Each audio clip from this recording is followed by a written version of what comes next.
இருந்து வந்திருக்கேன். என்ன கூட்டம்?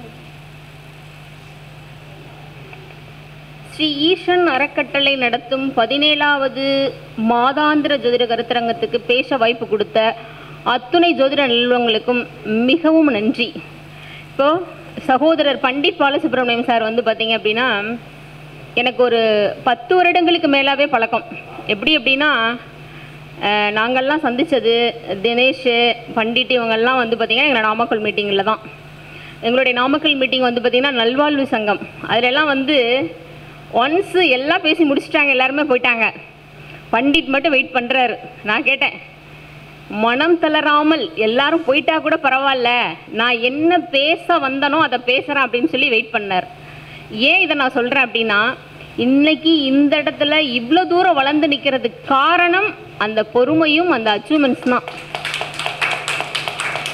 அவ்வளோ ஒரு பொறுமை, ஒரு நிதானம். அதுதான் நம்ம ஏன் இதை சொல்கிறோம் அப்படின்னா, ஒவ்வொரு ஜோதிடர்களுக்கும் அந்த பொறுமையும் நிதானமும் இருந்தால் தான் நம்ம ஜெயிக்க முடியும். ஏன் இன்றைக்கி ஒரு ஜாதகம் பார்க்குறோம் அப்படின்னா வர்றவங்க 1 மணி நேரம் எடுத்துக்கிறாங்க, 2 மணி நேரம் கூட எடுத்துக்கிறாங்க. நம்ம பொறுமையாக கேட்குற கேள்விகளுக்கு பதில் சொல்லி தான் ஆகணும். நான் சொல்ல முடியாதுன்னு போக முடியாதுல்ல, அதுக்கு தான் சொல்கிறேன். அப்போ அந்த நிதானமும் பொறுமையும் நம்மளை வந்து மிகப்பெரிய ஒரு இடத்துக்கு அச்சீவ்மெண்ட்ஸ் பண்ணும். அப்போது எப்போவுமே நம்ம ஜோதிடர்கள் என்ன பண்ணணும் அப்படின்னா, ஜாதகம் நம்ம கைக்கு வந்த உடனேயே, ஏன்னா இது கர்மா தொழில், கர்மா தொழில் தானே. அப்போ கர்மா தொழில்னால் நம்ம சும்மா பண்ணுறதில்ல, காசு வாங்கிட்டு பண்ணனாலும் அது கர்மா தொழில் தான். மற்றவர்களுடைய கர்மாவை நாம் சொல்கிற வகையில் அந்த கர்மா நம்மளை பிடிக்கக்கூடாது. அப்போ என்ன பண்ணணும் அப்படின்னா, முதல்ல நமக்கு ஒரு காப்பு பண்ணிக்கணும். என்ன பண்ணிக்கணும்? ஜாதகம் கையில் வந்த உடனேயே சொல்கிற மந்திரம் என்ன அப்படின்னா, பஞ்சாங்கத்தோட முதல் பகுதியில் இருக்கும், ஜனனி ஜென்ம சௌக்கியானாம் வர்தனி குல சம்பதாம் பூர்வ புண்ணியம் லிக்கியதே ஜென்ம பத்திரிகா அப்படின்ற ஸ்லோகத்தை மந்திரத்தை நம்ம எல்லாருமே சொல்லி பழகணும். ஒரு ஹாரோஸ்கோப்பி எழுதுகிறோம், ஒரு நோட்டு வந்து எழுதுகிறோன்னாலும் அந்த ஜாதகத்தை நம்ம திரும்பி கொடுக்க போது இந்த மந்திரங்களை சொல்லி தான் கொடுக்கணும். அப்போ தான் இந்த ஃபீல்டுக்குள்ளே நம்ம நிலச்சி நிற்க முடியும். நாம் சொல்கிற பலன்களும் வந்து பார்த்திங்கன்னா ரொம்ப அருமையாக இருக்கும். அப்போ எல்லாருமே இந்த மந்திரங்களை நம்ம சொல்லணும். இப்போது எனக்கு பேச கொடுத்த வாய்ப்பு என்ன அப்படின்னு வந்து பார்த்திங்கன்னா, திதியை பற்றி சொல்லியிருக்காங்க, 2வது திதி சூட்சமங்களை பற்றி சொல்லியிருக்காங்க. திதி வேறு, திதி சூட்சமங்கள் வேறு, 2ஐயும் நம்ம கண்டிப்பாக கன்ஃபியூஷன் பண்ணிக்க கூடாது. இதில் எப்படி நம்ம இதில் பிரித்து பார்த்து பலன் சொல்ல போகிறோம் அப்படிங்கிற விஷயத்தை தான் சொல்ல போகிறோம். எப்போவுமே எல்லாருமே இந்த திதி சூன்யம் திதி அப்படிங்கிறது வந்து பார்த்திங்கன்னா புதிய மெத்தட்ஸ் எல்லாம் கிடையாது.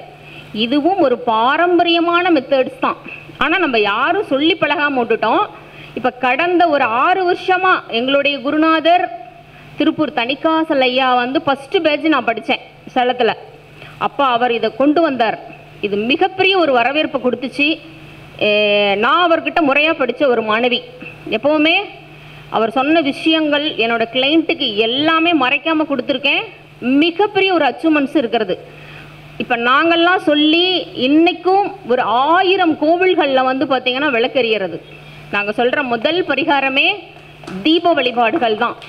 அப்போ இதுக்கு முன்னாடி இந்த வழிபாடுகள்லாம் யாருமே சொல்லலையா அப்படின்னு இல்லை, சொன்னாங்க.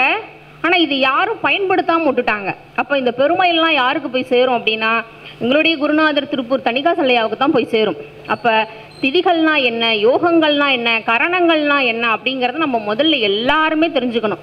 இன்றைக்கி வந்து பார்த்திங்க அப்படின்னா, எனக்கு கால் பண்ணுறவங்க என்ன சொல்கிறாங்க அப்படின்னா, மேடம் உங்களோட வீடியோக்கள்லாம் பார்த்துட்டு நாங்களே ஒரு அஸ்ட்ராலஜர் ஆகிட்டோம் அப்படின்னு சொல்கிறவங்க பல பேர்.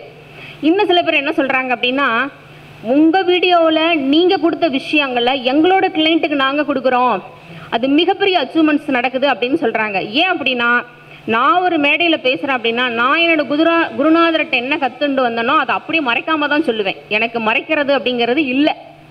ஏற்கனவே டிஎனோட கர்மாவில் தான் பிறந்திருக்கோம். இதில் மறைக்கிறதுக்கு ஒன்றுமே இல்லை. ஏன் அப்படின்னா, ஜோதிடம் அப்படிங்கிறது மறைபொருள் ஞானம். நம்ம என்ன கற்றுண்டு வந்தோமோ, ஒரு ஹாரோஸ்கோப்பி நம்ம என்ன பார்க்குறோமோ, நமக்கு என்ன தெரியுமோ அதை மறைக்காமல் ஓப்பன் டாக்காக நம்ம கொடுத்துட்டோம் அப்படின்னா நமக்கு மிகப்பெரிய அச்சீவ்மெண்ட்ஸ் நம்மளோட வாழ்க்கையில் கிடைக்கும். அப்போது ஒவ்வொருவரும் நம்மளுடைய என்ன திதிகளில் பிறந்திருக்கோம், நாம் என்ன யோகங்களில் பிறந்திருக்கோம், நாம் என்ன கரணங்களில் பிறந்திருக்கோம் அப்படிங்கிற விஷயத்தை நாம் தெரிஞ்சு வச்சுக்கணும். இன்றைக்கி பொதுமக்கள் வந்து பார்த்திங்கன்னா எல்லாத்துக்குமே ஹாரோஸ்கோபி அப்பாயின்மெண்ட் வாங்கணும்னு அவங்க நமக்கு சொல்கிறாங்க, மேடம் நான் வந்து சகுனி கரணத்தில் பிறந்திருக்கேன் மேடம், நீங்கள் சகுனி கரணத்தை பற்றி நிறைய சொல்லியிருக்கீங்க, அப்போ என்னோட குழந்தை சகுனி கரணத்தில் பிறந்துச்சு, நான் என்ன மேடம் பண்ணுறது அப்படின்னு சொல்லி கேட்குறாங்க. அப்போ மக்களுக்கு பாருங்கள் எவ்வளோ ஒரு அவேர்னஸ் வந்திருக்கு. ரெண்டாவது என்ன சொல்கிறாங்க, மேடம் நீங்கள் வந்து யாருடைய வம்சாவளியெல்லாம் பித்திருக்கள் தோஷம் அதிகமாக இருக்கோ அவள் தான் வியதிபாதத்துலேயும் வைத்திருத்திலையும் பிறக்கிறான்னு சொல்கிறீங்க, என்னோட குழந்தை வியதிபாதத்தில் பிறந்திருக்கு, நாங்கள் என்ன பண்ணலாம் அப்படின்னு சொல்லி கேட்குறாங்க. என்னோட கிளைண்ட்ஸ் வந்து அதிகமாக பார்த்தீங்கன்னா சகுனி கரணமும் வியதிபாத நாமயோகம் தான். ஏன் அப்படிங்கிறது தெரில, அவங்க தான் அதிகமாக கேட்குறாங்க. ஏன்னா அந்த சப்ஜெக்டை நான் அதிகமாக பேசியிருக்கேன், நிறையா பேர்த்துக்கு ஒரு அவேர்னஸை கொடுத்து அதிலிருந்து வெளியில் வரத்துக்கு உண்டான வழிகள், அதில் எப்படியெல்லாம் செஞ்சுட்டா நம்ம வெற்றி பெறலாம் அப்படிங்கிற அனைத்து விஷயங்களும் நம்ம கொடுத்துருக்கோம். அதனால் இப்போ இன்றைக்கி நாம் சொல்ல போகிற விஷயம், திதிகளை வந்து மையமாக வச்சுண்டா நம்ம வாழ்க்கையில் எப்படியெல்லாம் வெற்றி பெறலாம், நாம் தோற்று போகிறதுக்கு என்ன காரணம், இன்னமும் இத்தனை வயசாகியும் நம்ம எல்லாத்துக்குமே ஒரு வருத்தம் இருக்கா, வாழ்க்கையில் நம்ம இன்னும் ஒரு மிகப்பெரிய அச்சீவ்மெண்ட்ஸ் பண்ணலைன்ற வருத்தம் இருக்கா இல்லையா? எல்லாருமே நம்ம வந்து இருக்குல்ல, யாருமே நம்ம என்ன லைஃப்பை வந்து ஃபுல்ஃபில் பண்ணலை. அஸ்ட்ராலஜராக இருந்தால் கூட மூக்குத்தி அம்மன் படத்தில் சொல்கிற மாதிரி எங்களுக்கு நாங்களே செஞ்சுக்க கூடாது அப்படின்னு சொல்கிற மாதிரி. அப்போ என்ன கேட்பாங்க, ஏன் நீங்கள் அஸ்ட்ராலஜர் தானே, இந்த விஷயங்கள்லாம் பண்ணி நீங்கள் வெற்றி பெறலாம் இல்லை அப்படின்னு சொல்லி கேட்பாங்க. அப்படியெல்லாம் ஒன்றுமே இல்லை, எதையுமே செய்ய முடியாது. நாம் என்ன கர்மாவை சுமந்து வந்துட்டு இருக்கோமோ அதன்படி தான் நம்மளோட லைஃப் ஸ்டைல் நடக்கும். அப்போ நாம் யார், நாம் என்ன விஷயங்களோட சம்மந்து வந்துட்டு இருக்கோம், என்ன பண்ணுனா நம்ம வெற்றி பெறலாம் அப்படிங்கிற விஷயத்தை தான் இன்றைக்கி நம்ம பார்க்க போகிறோம். அப்போது திதிகள் அப்படிங்கிறது வந்து பார்த்திங்க அப்படின்னா, திதி அப்படிங்கிறது ஒரு பார்ட்டு, திதி சூன்யங்கள் அப்படிங்கிறது ஒரு பார்ட்டு, ரெண்டையும் நம்ம பண்ணிக்கவே கூடாது. திதிங்கிறது வேறு, சூன்யங்கள் அப்படிங்கிறது வேறு. அப்போ திதியை வந்து என்ன பண்ணலாம், என்ன பற்றி சொல்லலாம் அப்படின்னு வந்து பார்த்தோம்னா, நம்மக்கிட்ட ஒரு ஹாரோஸ்கோபி வந்தவொடனே நம்ம பார்த்தோன்னே சொல்லிடலாம், சார் நீங்கள் இந்த விஷயத்துக்காக தான் அப்பாயின்மெண்ட் எடுத்திருக்கீங்க, இந்த விஷயத்துக்காக தான் வந்திருக்கீங்க அப்படின்னு அழகாக சொல்லலாம். ஒன்றும் பயப்பட வேண்டியதில்லை. வந்தவர் தன்னை இந்த விஷயத்துக்கு வரலைன்னு சொல்லிட்டு நம்ம ஆஃபீஸ் விட்டு வெளியில் போகவே முடியாது. கட்டாயமாக ஆமாம் மேடம் நான் இதுக்காக தான் வந்திருக்கேன் அப்படின்னு சொல்லுவாங்க. முகம் பார்க்காம இன்றைக்கி நம்ம எல்லாருமே ஆன்லைனில் அப்பாயின்மெண்ட்ஸ் எடுத்து பார்க்குறோம் இல்லையா, எப்படி சொல்ல முடியுது? அப்போ நீங்கள் திதிகளை வந்து கரெக்டாக பிடிச்சிருந்தீங்க அப்படின்னா வாழ்க்கையில் மிகப்பெரிய அச்சீவ்மெண்ட்ஸ் பண்ணலாம். நன்றி சார், ஏன்னா என்ன மாதிரி சாரும் பேசுவார். அப்போ இந்த திதிகள் என்ன நமக்கு உணர்த்துது அப்படின்னு நம்ம தெரிஞ்சுக்கணும். இப்போ நம்ம வீட்டில் ஒரு குழந்தை பிறந்தாலும் சரி, இல்லை நம்ம வீட்டில் நாம் எல்லாம் என்ன திதிகளில் பிறந்திருக்கோம், முதல்ல என்ன பிரச்சனை நமக்கு ஓடின்னு இருக்கு, ஏன் நம்ம இன்னும் அச்சீவ்மெண்ட்ஸ் பண்ணாமல் இருக்கோன்னு திதியை பார்த்தாவே சொல்லிடலாம். திதிக்கு ஒரே ஒரு சப்ஜெக்ட் தான் சார் இருக்குது, வேறு ஒன்றுமே இல்லை. திதி நம்மளுடைய முன்னோர்கள கர்மாவை மட்டும்தான் சொல்லும், வேறு எதையுமே சொல்லாது. நம்ம வம்சாவளியில் ஒருத்தர் இறந்து போயிட்டா இந்த திதியில் இறந்து போயிட்டாரு, இந்த திதியில் தர்ப்பணம் கொடுக்கணும்னு தானே சொல்கிறோம். அப்போ திதி வந்து ஒரு உயிர் உருவாகுவதையும் ஒரு உயிர் ஆன்மா விட்டு வெளியில் போகிறதையும் மட்டும்தான் சொல்லும். அதனால் திதியை பற்றி நம்ம பயப்பட வேண்டிய அவசியமே இல்லை. ரெண்டே விஷயந்தான், வாழ்க்கையில் வெற்றி பெறணுமா, முதல்ல நம்மளுடைய திதிகளில் நம்மளுடைய முன்னோர்களுக்கு முறையாக திதி தர்ப்பணம், பிண்ட தர்ப்பணம், தில தர்ப்பணம் இதை நீங்கள் செஞ்சிட்டோம் அப்படின்னா நம்மளாம் மிகப்பெரிய இடத்துக்கு போயிடுவோம். இன்றைக்கி நம்ம ஒவ்வொருத்தரும் தோற்று போய் நிற்கிறதுக்கு காரணமே நம்மளுடைய முன்னோர்களுடைய ஆசீர்வாதம் இல்லாமல் போனது தான் காரணம். அப்போ முன்னோர்களோட ஆசீர்வாதத்தை நம்ம வரவழைக்கணும். எப்படி வரவழைக்கிறது அப்படிங்கிற விஷயத்தை தான் பார்க்க போகிறோம். அப்போ ஒரு ஜாதகம் கையில் எடுத்தோடனே திதியை பார்த்துடணும். திதி அப்படிங்கிறது வந்து பார்த்திங்கன்னா ஆன்மாவுக்கும் உடலுக்கும் இடைப்பட்ட தூரம் தான் திதி, உயிருக்கும் உடலுக்கும் இடைப்பட்ட தூரம் தான் திதி. பொதுவாக சொல்லப்போனால் இந்த 2 பாயிண்ட் யாரும் சொல்லியிருக்க மாட்டாங்க. எல்லாரும் சொல்கிற ஒரே விஷயம் என்னென்னா, சூரியனும் சந்திரனுக்கும் இடைப்பட்ட தூரம் தான் திதி. ஓகே, அப்போ சூரியன்னா ஆத்மா, சந்திரன்னா உடல், அப்போ இந்த 2க்கும் இடைப்பட்ட தூரம் தான் திதி. அப்போ இந்த திதியை வச்சு நிறையா விஷயங்கள் சொல்கிறாங்க, எங்களுக்கு ரொம்ப பயமாக இருக்குது அப்படின்லாம் சொல்கிறாங்க இல்லையா? ஒன்றுமே இல்லை, ஒரே விஷயந்தான், உங்களோட முன்னோர்களுடைய ஆத்மா உங்களுக்கு ஆசீர்வாதம் இருக்கா இல்லையா உங்கள் திதியை வச்சு நம்ம கண்டுபிடிச்சிடலாம். அப்போ உங்களோட ஆசீர்வாதம் இருந்தால் நீங்கள் நல்ல திதிகளில் பிறந்திருப்பீங்க, உங்களுடைய ஜாதகம் ரொம்ப நல்லா இருக்கும், வாழ்க்கையில் நம்ம போராடவே மாட்டோம். ஹாரோஸ்கோபி கையில் கொடுத்தோன்னு என்ன கேட்குறாங்க, ஃபஸ்ட்டு ஆண்களாக இருந்தால் தொழில் அமையலைன்றாங்க, பெண்களாக இருந்தால் திருமணம் ஆகலைன்றாங்க, பெண்களாக இருந்தால் எனக்கு ஹஸ்பண்டால் சாட்டிஸ்ஃபேக்ஷன் இல்லைங்கிறாங்க, பெண்களாக இருந்தால் என் கணவன் சாட்டிஸ்ஃபேக்ஷன் இல்லைங்கிறாங்க. இதுதான் எல்லாருமே நம்ம சொல்கிறோம். எப்படி இருந்தாலும் போராட்டம். உத்தியோகம் நல்லா இருந்து வருமானம் நல்லா இருந்தால் யாருக்குமே எந்த சண்டையும் இல்லை. கரெக்டாக நல்லா சம்பாதிக்கிறோம், கொண்டு போய் கொடுக்குறாங்க, ஹாப்பியாக லைஃப் ஓட்டுறோம். ஆனால் இது யாருக்கு அமையுது? எத்தனை பேத்துக்கு அமையறதே இல்லை. அப்போ உத்தியோகம், தொழில், திருமணம் இதெல்லாம் போராட்டத்துக்கு கொடுக்குற இடத்துல திதி பார்க்க போகிறோம். அப்போ உங்களுடைய ஜாதகத்தில் திதியை மையமாக வச்சுட்டு எல்லா விஷயத்தையும் நம்ம சாதிச்சிடலாம். இப்போ திதிகள் இவ்வளோதான், வேறு ஒன்றுமே இல்லை. உங்களோட முன்னோர்கள் ஆசீர்வாதம் இருக்கா இல்லையா அப்படின்னு கண்டுபிடிக்கிறது திதி மட்டும்தான். இப்போ திதியை அப்படியே வச்சிடுறோம். இப்போ சூன்யங்களுக்கு போகிறோம். உங்களுடைய ஜாதகத்தில் நீங்கள் என்ன திதிகளில் பிறந்திருக்கீங்களோ அந்த திதி சூன்யத்தில் யாருக்கு அதிகப்படியான கிரகங்கள் இருக்கோ அவங்களுக்கு முன்னோர்களுடைய ஆசீர்வாதம் இல்லை. அவ்வளோதான், ரெண்டே ஆன்சர் தான். சொல்லலாம்ல சார், நீங்கள் இந்த விஷயத்துக்கு தான் வந்திருக்கீங்க நம்ம சொல்லலாம்ல. அப்போ நம்ம என்ன திதிகளில் பிறந்திருக்கோன்னு தெரிஞ்சுக்கணும். அதில் அதிகப்படியான கிரகங்கள் இருந்தால் முதல்ல உங்களோட முன்னோர்களை நீங்கள் குளிர்ச்சிப்படுத்தணும். எக்ஸ்பெஷலி ஒரு உதாரணம் சொல்கிறோம். நம்மளுடைய திதிசூன்ய வீடுகளில் ராகு பகவான் உட்காந்துட்டாருன்னு வச்சுக்கோங்க, அந்த காரக உறவு வந்து ஃபஸ்ட்டு குளிர்ச்சிப்படுத்தணும். ராகு பகவானுடைய காரக கிரகம் யார் யார் சார்? தந்தை வழி பாட்டன். ஓகேங்களா? அப்போ என்ன சொல்லுது? உங்களுடைய முன்னோர்கள் வழி வந்த தந்தை வழி பாட்டனுக்கு நீங்கள் முறையாக தர்ப்பணம் செய்யலை அப்படின்னு சொல்லுது. அப்போ என்ன பண்ணணும்? நம்மளுடைய தாத்தா 21 தலைமுறைகளுக்கு தர்ப்பணம் பண்ணணுங்கிறது நியதி. ஆனால் யாருக்குமே தெரியாது. 3 தலைமுறைகளுக்கு தான் தர்ப்பணம் பண்ணுறது நமக்கு தெரியும். அப்போ 3 தலைமுறைகளோட பெயர்களை எழுதி நம்மளால் என்ன பண்ண முடியுமோ ஆறுள்ள கோயில்களில் போயிட்டு நம்ம தர்ப்பணம் கொடுத்துடணும். ஓகேங்களா? இல்லை திலகோமம் தான் பண்ணுவோம், ராமேஸ்வரத்தில் தான் பண்ணுவோம்னா பண்ணலாம். பொருளாதாரம் வலுத்து போனவங்க பண்ணலாம். எங்களால் பண்ணவே முடியாது அப்படின்னு யாரெல்லாம் சொல்கிறீங்களோ குறைஞ்ச வகையில் செலவு பண்ணி இன்றைக்கி வந்து பார்த்திங்கன்னா ஒரு மாதத்தில் 10 பேருக்காவது தர்ப்பணம் பண்ணுறதுக்கு நான் ஹெல்ப் பண்ணிகிட்ருக்கேன். என்னால் முடியாது அப்படின்னு பொதுமக்களாக இருந்தாலும் சரி யாராக இருந்தாலும் என்னை தொடர்பு கொண்டீங்க அப்படின்னா என்னால் எந்த குறைந்த செலவில் உங்களுக்கு ஏற்பாடு பண்ணி தர முடியுமோ அதை நான் கொடுக்குறேன். ஓகேங்களா? இந்த விஷயங்களை நான் கடந்த 10 வருஷமாக பண்ணிகிட்ருக்கேன். யார் தர்ப்பணம் பண்ணலையோ ஹாரோஸ்கோபி பார்த்தோன்னே கேட்போம், இத்தனை தலைமுறைகளாக பண்ணலையா? ஆமாம் பண்ணலை. இது பண்ணுங்கள், நீங்கள் வாழ்க்கையில் வெற்றி பெறீங்க. அவ்வளோதான், உங்களுக்கு உண்டான பரிகாரமே அவ்வளோதான். சரி, என்கிட்ட ஒருத்தர் கேட்குறார், எனக்கு திதிசூன்யத்தில் கிரகமே இல்லை மேடம், நான் என்ன பண்ணுறது அப்படின்னு ஒரு கொஸ்டின் வரும்ல. அப்போ உங்களுக்கு திதிசூன்யத்தில் கிரகமே இல்லை அப்படின்னா என்ன பண்ணணும் அப்படின்னா நிறைய புண்ணியங்களை சேர்த்து வச்சுக்கணும். நம்மளுடைய முன்னோர்களோட ஆசீர்வாதத்தை முதல்ல நம்ம இறுக்கி பிடிச்சிக்கணும், விட்டுறக்கூடாது. அந்த புண்ணியத்தை இறுக்கி சேர்த்து பிடிச்சி அதை அப்படியே வாழ்க்கையில் கொண்டு போனோம் அப்படின்னா மிகப்பெரிய அச்சீவ்மெண்ட்ஸ் பண்ணிடுவோம். இருந்தால் பிரச்சனை, இல்லை அப்படின்னா அந்த பாக்கியங்களை சேர்த்து வச்சுக்கணும். ஓகே, திதிசூன்யத்தில் காரக கிரகமான ராகு பகவான் போய் அமர்ந்துட்டா தாத்தாவுக்கு நம்ம முறையாக தர்ப்பணம் பண்ணிடணும். ஃபர்ஸ்ட் ஆஃப் ஆல் என்ன பண்ணணும் அப்படின்னா அந்த ஆத்மாவை சாந்தி பண்ணிடணும். இப்போ ஃபேஸ்புக்கெலாம் பார்த்தா கண்ணீர் அஞ்சலி, ஓம் சாந்தி, அன்னாருடைய ஆத்மா சாந்தி அடையட்டும் அப்படிலாம் நம்மளாம் டைப்பில் பண்ணுறோம்ல. எதுக்காக அந்த வார்த்தைகள்லாம் வர்றது அப்படின்னா இந்த முன்னோர்களுடைய சிரார்த்தம் பிண்ட தர்ப்பணத்துக்கு வந்த வார்த்தை தான் அது. அப்போ அந்த ஆத்மாவை குளிர்ச்சிப்படுத்தணும், ஆத்மாவை சாந்திப்படுத்தணும்.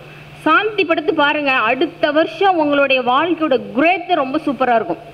என்ன கிடைக்கல இந்த வருஷம் அது அடுத்த வருஷம் கிடைச்சிடும். சரி, எங்களுடைய தாத்தா உயிரோடு இருக்கார், நான் என்ன பண்ணட்டும்? செத்து போயிட்டா ஒரு பலன். உயிரோடு இருக்கார் அப்படின்னா என்ன பண்ணணும்னா அவருக்கு தேவையான பணிவிடைகளை செஞ்சு முதல்ல அவர்கிட்ட ஆசீர்வாதம் வாங்கிடணும். அவருக்கு என்ன தேவை? துணிமணியா, உணவா, பணமா, எதாக இருந்தாலும் பணிவிடைகள் செஞ்சு அவர் மனசில் இடம் பிடிச்சிட்டோம் அப்படின்னா இன்னைக்கு இருக்கிற ஜென்ரேஷன் கர்மாவை நம்ம தவிர்த்துடலாம். அடுத்த ஜென்ரேஷன் கர்மா நம்மளோட குழந்தைகள் வருவாங்க இல்லையா, அவங்களுடைய ஹாரோஸ்கோப்பில் இந்த திதிசூன்யத்தில் ராகு பகவானோ கேது பகவானோ அமரமாட்டார். கேது அப்படின்னா தாய் வழி பாட்டி, அந்த உறவுகள் பண்ணிடலாம். சரி, ஹாரோஸ்கோப்பி பார்க்கும்போது மேடம் எங்கள் வம்சாவளியில் பெண்கள் எல்லாருமே ரொம்ப கஷ்டப்படுறாங்க, திருமணமே ஆகிறதில்ல, இல்லை அப்படியே திருமணம் ஆனாலும் டிவோர்ஸில் கொண்டு போய் விட்டுருது, இல்லை அப்படின்னா இளமையிலே சூசைட் பண்ணிட்டு இறந்துடுறாங்க. ஏதாவது ஒரு காரணத்தை சொல்கிறாங்கல்ல. ஹாரோஸ்கோப்பி எடுத்தாவே நம்மளை விட அவங்க தான் நமக்கு சொல்லி கொடுக்குறாங்க, கதறாங்க, இந்த மாதிரி பிரச்சனை எல்லாம். அதெல்லாம் என்ன காரணம் அப்படின்னு வந்து பார்த்தீங்க அப்படின்னா நம்ம ஜோசியர்லாம் ஒரு வார்த்தை வச்சுருப்போம், பெண்வழி சாபகர்மா இருக்குது. அப்போ எந்த கிரகங்கள் பெண்வழி சாபகர்மாவை சொல்லுது? யாராவது தெரிஞ்சால் சொல்லலாம். நட்சத்திரங்களில் கேட்கல, கிரகங்களில் கேட்குறேன். சுக்கிரன் ப்ளஸ் சந்திரன், 2 கிரகங்கள். அப்போது நம்மளுடைய திதிசூன்ய வீடுகளில் சந்திரனும் சுக்கிரனும் உட்காந்துட்டா, இப்போ நம்மளோட குழந்தை ஜாதகத்திலே சந்திரன் சுக்கிரன் உட்காந்துட்டா நம்ம ரொம்ப கவனமாக இருக்கணும். ஏன் அப்படின்னா அந்த வீட்டு பெண்கள் பாதிக்கப்படுவாங்க. சந்திரனா அம்மா, சுக்கிரன்னா மனைவி, அப்புறம் அத்தை, 2 விஷயங்கள் இருக்குது. அப்போ எடுத்துக்கணும். அப்போ நம்ம சொல்லுவோம், சார் உங்கள் வம்சாவளியில் உங்கள் அத்தை ஒருத்தர் வந்து நீரில் இறந்து மாண்டு போயிட்டாங்களா, நெருப்பில் இருந்து மாண்டு போயிட்டாங்களா, இல்லை சூசைட் பண்ணிட்டாங்களா, இல்லை காணாமையே போயிட்டாங்களா அப்படின்னு நம்ம கேட்டோன்னா ஆமாம் அப்படின்னு சொல்லுவாங்க. ஓகேங்களா? இதை நீங்கள் சும்மாவே சொன்னீங்கன்னா கூட மக்கள் ஆமான்னு சொல்லுவாங்க. என்னோட கிளைண்ட்ஸ் எல்லாம், மேடம் நீங்கள் என்ன சொல்கிறீங்களோ அதை அப்படி கூட காப்பி அடித்து சொல்கிறோம், கரெக்டாக இருக்குது அப்படின்னு சொல்லிட்டு திருச்செங்கோட மீட்டிங்கில் என்கிட்ட ஒரு பொண்ணு நேரடியாக வந்து சொல்லிச்சு. இதெல்லாம் வந்து பெருமைக்காக சொல்ல வேண்டிய விஷயங்கள், நாம் தெரிஞ்சுக்கணும் அப்படிங்கிறதுக்காக தான். நாம் என்ன கலையை கற்றுக்கிட்டோமோ அதை சொல்கிறதுனால ஒன்றுமே தப்பு இல்லை. உங்ககிட்ட இருந்து எனக்கு ஒரு விஷயம் கிடைக்கும். அப்போ சந்திரனும் சுக்கரனும் அந்த இடத்துல உட்காந்துருப்பாங்க. அப்போ அந்த வம்சாவளியில் பிறக்கிற பெண்கள் எல்லாருமே நிம்மதி இல்லாமல் தான் இருப்பாங்க. அந்த வீட்டிலேருந்து வெளியில் போகிறவங்களா இருந்தாலும் சரி, அந்த வீட்டுக்கு உள்ள மருமகளாக வர்றவங்களா இருந்தாலும் சரி போராடுவாங்க. அப்போ இந்த மாதிரி இருந்தாலும் தோஷத்தை கொடுக்கும். சரி, இப்போ தர்ப்பண காலங்களில் வீட்டில் எல்லாம் சொல்லுவாங்க, நாங்கள் பட்டு பாவாடை வச்சு கும்பிடுறோம், குழந்தைகள் இறந்து போயிட்டாங்க அவங்களுக்கெல்லாம் வழிபாடு பண்ணுறோன்னு சொல்கிறாங்க இல்லையா? அதுக்கு என்ன காரணம் அப்படின்னா 2 கிரகங்கள் வருவாங்க. யார் வருவாங்க? குழந்தைகளை குறிக்கக்கூடிய கிரகங்கள் 2, குரு புதன். புதனும் குழந்தைய தான். ஓகேங்களா? அப்போ திதி சூன்யத்தில் குரு புதனும் அமர்ந்துட்டாலும் அந்த தோஷத்தை கொடுக்கும். இதெல்லாம் ஏன் இப்படி நம்ம சொல்கிறோம் அப்படின்னா, இதெல்லாம் இருந்துச்சு அப்படின்னா ஒன்றுமே செய்ய வேண்டாம். இது வரைக்கும் நீங்கள் தர்ப்பணம் பண்ணலையா, இனிமேல் கொடுங்க. நம்மளுடைய ஜென்ரேஷன் வீணாக போனது, அடுத்த ஜென்ரேஷன் நன்னா இருக்கட்டும். ஓகேங்களா? நம்ம கிளைண்ட்டுக்கு சொல்லி நம்ம காப்பாற்றலாம், நாமும் நம்மளை காப்பாற்றிக்கலாம். அப்போ இந்த விஷயங்கள்லாம் பண்ணிக்கலாமா? ரொம்ப நல்லா இருக்குமா? இதெல்லாம் நம்ம செய்ய செய்ய வாழ்க்கையில் ரொம்ப நல்லாயிருக்கும். ஒரு திதி சூன்யத்தில் சூரியன், சந்திரன், ராகு இந்த 3 கிரகங்கள் அமர்ந்துட்டா எப்படி இருக்கும்? சூரியன், சந்திரன், ராகு 3 பேர். சூரியன்னா யாரு? தந்தை. சந்திரன்னா தாய். ராகுனா பாட்டன். ஓகேங்களா? எல்லாத்துக்குமே நம்மளுடைய பாட்டனோட ஜென்ரேஷனில் தான் நம்ம வருவோம். ஓகேங்களா? அப்போ இந்த 3 பேர் திதி சூன்யத்தில் உட்காந்துட்டா வாழ்கிற காலத்தில் இப்போ யாரெல்லாம் ஜாதகத்தில் இருக்கோ நிறைய புண்ணியங்களை சேர்த்துடணும். இது வரைக்கும் என்ன பாவம் பண்ணிகிட்டு இருந்தோம் அப்படிங்கிறது ஆப்ஷன் வேறு. இனிமேல் வந்து புண்ணியங்களை சேர்த்து வச்சாதான் அடுத்த ஜென்ரேஷனே உருவாகும். இல்லை அப்படின்னா முதல்ல குழந்தையே பிறக்காது, அவ்வளோதான், முடிஞ்சு போச்சு கதை. இப்போ எல்லாம் வந்து பார்த்தீங்க அப்படின்னா நிறைய கருத்தரிப்பு மையங்கள் வந்துருச்சு. என்ன சொல்கிறாங்க டிவி எடுத்துன்னு, எங்களுக்கும் ஒரு குழந்தை பிறக்கும் அப்படின்னு சொல்லி பாட்டு வருதா? வீடியோவில் நம்ம கேட்குறோமா இல்லையா? அப்போ ஏன் இவ்வளோ விஷயங்கள் நடக்குது? நம்மளுடைய தாத்தா பாட்டன் முப்பாட்டன்லாம் ஒரு வீட்டில் 10 குழந்தைகள் 15 குழந்தைகள் இருந்துச்சா? இல்லை அப்படின்னா அவங்களெல்லாம் நம்ம மதிக்கலை, அவங்களெல்லாம் நம்ம நேசிக்கல, அவங்களுக்கெல்லாம் நம்ம தர்ப்பணம் கொடுக்கல, சாந்தி பண்ணலைன்னு அர்த்தம். புரட்டாசி மாதம் இப்போ வந்துச்சு இல்லையா, மகாலயபக்ஷம். அப்போ மறந்தவர்களுக்கும் மறைந்தவர்களுக்கும் மகாலயபக்ஷம் அம்மா பண்ணினாங்க. அப்போ இதில் நம்ம எத்தனை பேர் தர்ப்பணம் கொடுத்துருப்போம்? கொடுத்தவங்க கை தூக்குங்க. ஓகே, இப்போ ஒரு 10 பேர் இருக்கோம், கொடுத்துருக்கோம். இதில் 10 பேரோட அப்பா அம்மா கூட உயிரோடு இருக்கலாம், அதனால் கூட கொடுக்காம இருந்திருக்கலாம். ஆனால் நம்மளோட தாத்தா பாட்டன் முப்பாட்டங்களுக்கெல்லாம் கொடுக்கலாம். ஏன் கொடுக்கணும் அப்படின்னு சொல்கிறான்னா, கொடுத்தா நம்மளுடைய குழந்தைகள் நம்மளுடைய ஜென்ரேஷன் நல்லா இருக்கும். ஒன்றுமே இல்லை, நம்ம வாழ்க்கையில் முன்னுக்கு வரணுமா, தினசரி அன்றாடம் பொருள் சம்பாதிக்கணுமா, பணவரவு வரணுமா, இந்த வருடத்தில் ஒரு முறை நீங்கள் தர்ப்பணம் பண்ணி பாருங்கள். அதுக்காக நீங்கள் செலவு பண்ணுற தொகை உங்களுக்கு பல மடங்காக வரும். மீறி போனால் தர்ப்பணத்துக்கு எவ்வளோ செலவாகுது? பொருளாதாரத்தை பொறுத்து எவ்வளோ வேணாலும் வாங்கலாம், அதை பற்றி ஒன்றும் பிரச்சனை இல்லை. ஓகேங்களா? குறைந்த முதலீட்டில் கூட தர்ப்பணம் பண்ணுறாங்க ஆறுள்ள கோயில்கள். அப்படி பண்ணுங்க, உங்களோட பொருளாதாரம் ரொம்ப வளரும். அப்போ திதி சூன்யங்கள் எவ்வளோ விஷயங்களை கெடுக்குதுன்னு பாருங்கள். திதி கெடுக்கிறதே இல்லை, திதி வந்து சொல்லிடுது நான் உனக்கு எல்லாருலேயும் கொடுக்குறேன்னு சொல்லிடுச்சு. ஆனால் சூன்யம் வந்து நம்மளை வச்சு செய்ய போகிறதுங்கிறத முடிவு பண்ணிடுச்சு. ஓகேங்களா? அப்போ இதுலேருந்து தப்பிக்கிறதுக்கு ஒரே வழி, நம்மளுடைய முன்னோர்களுடைய ஆசீர்வாதம் இருந்துட்டா நம்மளுடைய ஜென்ரேஷன் குழந்தைகள் ரொம்ப நல்லா இருப்பாங்க. ஓகேங்களா? எல்லாரும் ஹாரோஸ்கோப்பி பார்க்கும்போது புணர்ப்பு தோஷம் இருக்குது அப்படின்னு சொல்கிறாங்க. புணர்ப்பு தோஷம் எந்தெந்த வேலைகளை செய் வைக்கும், எந்தெந்த வேலைகளை கை வைக்கும்? சொல்லுங்கள் சார், சொல்லுங்கள். ஒரு ஜாதகத்தில் புணர்ப்பு தோஷம்னு சொல்கிறோம், அது என்ன வேலைகளை செய்யும்? வந்தோடனே ஹாரோஸ்கோப்பி பார்த்தோன்னே சொல்லிடுறோம், சார் உங்களுக்கு புணர்ப்பு தோஷம் இருக்குது, அதான் உங்களுக்கு திருமணம் ஆகலைன்னு சொல்லிடுறோம். ஆக கேட்டால் அப்படி தானே சொல்கிறோம். புணர்ப்பு தோஷம் இருக்குது, தொழில் அமையல. புணர்ப்பு தோஷத்துக்கு 2 கிரகங்கள், சந்திரனும் சனியும் தான். சந்திரன் சனி. அப்போ சனி அப்படின்னா தொழில்காரகனா? ஒருத்தருக்கு தொழிலே அமையல அப்படின்னா கண்டிப்பாக புணர்ப்பு தோஷம் ஒரு வேலையை செய்து, அதில் மாற்றுக்கிறது இல்லை. ஒரு ஜாதகத்தில் சனியோட பார்வைகளான 3, 7, 10 சந்திரன் மாட்டிடுவார். தொழில் போச்சா? இல்லை, சந்திரன் சனி 2 பேரும் 180 டிகிரியில் பார்த்துக்குவாங்க. 3வது 2 பேர் சந்திரன் சனி ஒரே வீட்டில் ஒரே டிகிரியில் இருப்பாங்க. அப்போ இவங்களுக்கெல்லாம் என்ன வழி பண்ணணும் அப்படின்னா ஒன்றுமே இல்லை, ஈஸியான ஒரு ரெமடி தான்.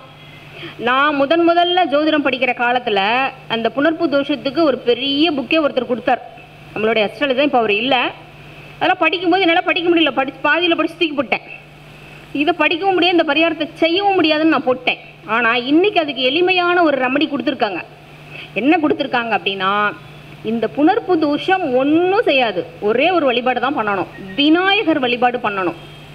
சனிக்கிழமை அன்னைக்கு சந்திரஹோரை வருதா, போய் பிள்ளையாரை பிடிச்சிக்கோங்க, வழிபாடு பண்ணுங்க. 1 மணி நேரம் ஒரு ஹோரை இருக்குமா, போய் வழிபாடு பண்ணுங்க. சந்திரன் அப்படின்னா திங்கட்கிழமை அன்னைக்கு சனிஹோரை வருதா, போய் வழிபாடு பண்ணுங்க, பிள்ளையாரை வழிபாடு பண்ணுங்க.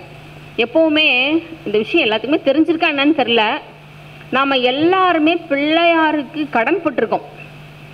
முதல் கடவுள் யார் அப்படின்னா பிள்ளையார் தான். அப்போ நாம் பிள்ளையார்கிட்ட நம்மளோட வம்சாவளியில் கடன் வாங்கி நம்மளாம் ஏமாற்றிருப்போம். அதனால் ஒரு 17 வாரம் புதன்கிழமைகளில் பிள்ளையாருக்கு 2 வெற்றிலை, 1 களிப்பாக்கு, 2 வாழைப்பழம், 1 ரூபாய் நாணயம் வச்சு நீங்கள் 17 வாரம் பிள்ளையாருக்கு நீங்கள் தொடர்ந்து வழிபாடு பண்ணிட்டு வாங்க. அடுத்த வருஷம் நாம் இந்த ஃபீல்டில் நம்மளோட குழந்தைகள் மிகப்பெரிய அச்சீவ்மெண்ட்ஸ் இருப்போம். கடனை கட்டிட்டோம் அப்படின்னா பிள்ளையார் நமக்கு வழி விட்டுருவார். எதுக்காக ஒவ்வொரு ஸ்ட்ரீட்லேயும் ஒரு விநாயகர் இருக்காருன்னு தெரியுமா? எதுக்காக இருக்காங்க? பிள்ளையார் வழிவிடணுங்கிறதுக்காக தான் சொல்கிறோம்ல, பிள்ளையார் வழிவிடு அப்படின்னு சொல்கிறது. அப்போ ஒவ்வொரு ஸ்ட்ரீட்டுக்கும் இருக்கிறது. நீ எங்கேயும் போய் கஷ்டப்படாத, எங்கே போனாலும் உனக்கு வேலைக்காகாது. இந்த விநாயகரை உங்கள் ஸ்ட்ரீட்டில் ஒவ்வொரு வழியில் இருக்கிற விநாயகரை வழிபாடு பண்ணாவே நம்ம வாழ்க்கையில் வெற்றி பெறலாம். புணர்ப்பு தோஷத்துக்கு என்ன தெய்வ வழிபாடுகள் பண்ணால் நம்ம அச்சீவ்மெண்ட்ஸ் பண்ணலாங்கிற ஒரு பெரிய விஷயம் நமக்கு கிடச்சிருச்சு. இனிமேல் புணர்ப்பு தோஷத்தை பற்றி நம்ம கவலைப்பட வேண்டிய அவசியம் இல்லை. கண்டிப்பாக வழிபாடு பண்ணி பாருங்கள், தொழில் கிடைக்கும், திருமணம் நடக்கும், மிகப்பெரிய அச்சீவ்மெண்ட்ஸ் பண்ணிவிடுவோம். சனினா தொழில் கொடுத்துருவார். சரி, இப்போது ஒவ்வொரு விழாக்களும் வைபவங்களும் வருது. நாம் என்ன நினைக்கிறோம்? இப்போ புரட்டாசி மாதத்தில் 9 நவராத்திரி வந்துச்சு. நம்மளாம் என்ன நினச்சோம்? ஏதோ ஒரு கொலு வைக்கிறாங்க, வழிபாடு பண்ணுறாங்க, இது நமக்கான வைபவம் இல்லை அப்படின்னு நினச்சி நம்ம விட்டுருவோம். ஒவ்வொரு மாதத்திலும் ஒவ்வொரு வைபவங்கள் நடக்கும். இது கண்டிப்பாக இறைவனுக்கான வழிபாடுகள் அல்ல, பொதுமக்களான நமக்கான வழிபாடுகள், ஜோதிடர்களுக்கான வழிபாடுகள். அதெல்லாம் நம்ம பயன்படுத்துகிறோம். நாம் என்ன நினைப்போம்? இன்றைக்கி கோகுலாஷ்டமியா கிருஷ்ணருக்கு தான் பண்ணுறாங்க அப்படின்னு சொல்கிறாங்க. கிடையவே கிடையாது. கோகுலாஷ்டமி நமக்கான வழிபாடு தான். 8, 17, 26 தேதிகளில் பிறந்தவங்களும் அஷ்டமி தேதியில் பிறந்தவங்களும் கோகுலாஷ்டமி வழிபாடு பண்ணால் ரொம்ப நல்லாயிருக்கும். நாம் என்ன நினைப்போம்? கிருஷ்ணருக்கு தான் பண்ணுறாங்க, நமக்கான வழிபாடு. நாம் அஷ்டமியில் பிறந்துட்டோமா? நிறைய பேர் அஷ்டமியில் பிறந்துட்டேன், நான் ரொம்ப கஷ்டப்படுறேன்னு சொல்கிறவங்க தானே இருக்காங்க, சொல்கிறாங்க இல்லையா? அப்போ நீங்கள் அஷ்டமியில் பிறந்துட்டீங்கன்னா குழந்தை கிருஷ்ணரை வழிபாடு பண்ணுங்க. அவர் எப்படி வாழ்க்கையில் மிகப்பெரிய அச்சீவ்மெண்ட்ஸ் பண்ணாரா, அதே அச்சீவ்மெண்ட்ஸ் நாம் பண்ணுவோம். அவ்வளோதான். நவமியில் ராமபிரான் பிறந்துட்டார். அப்போ நவமிக்கு பார்த்தீங்கன்னா ராமநவமி நடக்குதா? அப்போ ராமருக்கு தான் நடக்குது, ஆஞ்சநேயருக்கு தான் நடக்குது நம்ம நினச்சிருவோம். ஆனால் நம்ம நவமியில் பிறந்தவங்களுக்கு பார்த்தீங்கன்னா ராமநவமி வழிபாடு பண்ணுறதும் இப்போ நடந்த ஒரு வைபவம் புரட்டாசி மாதங்களில் 9 நவராத்திரிகளில் வழிபாடு பண்ணனா அந்த வழிபாடுகள் அந்த வைபவங்களில் யாரெல்லாம் கலந்துக்கிறாங்களோ அவங்களுக்கு நவமி தீதியோட தோஷமே விலகிருமா. இப்போ கண்டிப்பாக நம்ம யாராவது ஒருத்தர் நவமியில் பிறந்திருப்போம்ல. அப்போ இந்த 9 நாள் நவராத்திரியில் எங்கெல்லாம் கோவில்களில் கொள்ளு நடக்குதோ அதை போய் கலந்துக்கணும். இல்லை நம்ம வீட்டில் கொள்ளு பண்ணணும், இல்லை யார் வீட்டிலே கொள்ளு நடத்துகிறாங்களோ போய் கலந்துக்கணும். அவ்வளோதான். இதை நீங்கள் செஞ்சீங்க அப்படின்னா நவமி திதியோட தோஷம் படிப்படியாக விலகும். ஒரு விஷயம், உங்கள் வீட்டில் ஒரு குழந்தை நவமியில் பிறந்துச்சுன்னு வச்சுக்கோங்க, என்ன பாதிப்பு வரும் தெரியுங்களா? நான் சொல்கிறேன், உங்கள் கிளைண்ட்டுக்கு கேட்டு பாருங்கள், இல்லை உங்களோட ஹாரோஸ்கோப்பையை அனலைஸ் பண்ணி பாருங்கள்.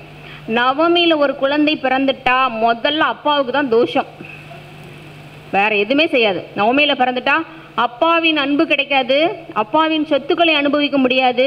அப்படியே சொத்துக்களை அனுபவிச்சா அயல் நாட்டில் போய் வாழணும், இல்லை தேவையில்லாத தவறு செஞ்சு தண்டனையை மறைவாக அனுபவிக்கணுமா. அப்போ நவமியில் ஒரு குழந்தை பிறந்துட்டா முதல்ல அப்பா விஷயத்தில் கை வச்சிரும். உங்கள் ஜாதகம் எவ்வளோ நல்லா இருந்தாலும் சரி, அந்த குழந்தை பிறந்ததுக்கப்புறம் சொல்கிறான்ல, என் பையன் பிறந்ததுக்கப்புறம் அபார வளர்ச்சிங்கிறோம், என் பையன் பிறந்ததுக்கப்புறம் நான் ரொம்ப கீழே போயிட்டேன்னு சொல்கிறோம். அப்போ இந்த நவமியிலேருந்து தப்பிக்கிறதுக்கு ஒரே வழி ராமேஸ்வரம் போயிட்டு வரலாம், இந்த கொழு வழிபாடுகளில் செஞ்சுக்கலாம். செஞ்சால் நம்ம தப்பிக்கலாம். அப்போ எப்படி செய்யணும்?